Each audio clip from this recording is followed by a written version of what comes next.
This is a tweet I saw from Li Jin. In the next few years, we'll see more large communities moving off major social platforms where they originated, setting up their own independent properties with built-in direct monetization models. This is a fascinating example of the passion economy at work. And then there's a thread. This is interesting because so much of the internet has centralized around a handful of major platforms that have become so powerful. And really, the internet is so decentralized in theory, but in practice, it's not decentralized. There's a lot of issues that everybody's aware with these major social media platforms having so much power. So I'm always interested in ways in which people are becoming more independent. And then this is a great thread because it gives a lot of very specific examples. Earlier this year, the 800,000 plus member subreddit Change My View, which I remember seeing this because I had been subscribed to the Change My View subreddit, launched its own website with custom features that go beyond Reddit's capabilities. So that's interesting. The Wolfer, a Facebook group for women over 40 with 30,000 members, moved to a paid app website. So that's interesting because I'm also interested in, I've talked a little bit about this trend of subscription content. The other thing about the social media networks is that everything is fundamentally ad driven, and the advertising model in general just has so many issues. And in some ways, I think the future is paid content, paid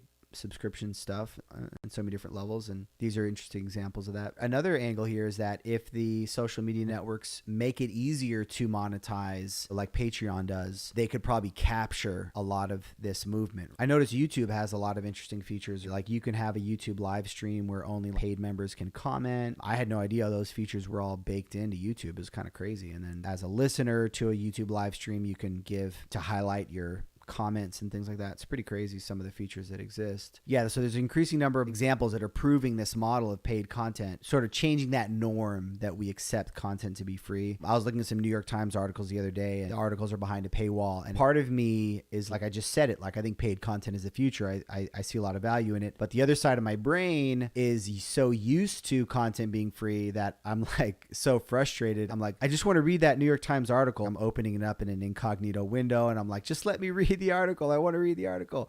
And I'm so annoyed that I can't without paying for it. So it's like, even in my own head, there's two sides of my brain on the topic.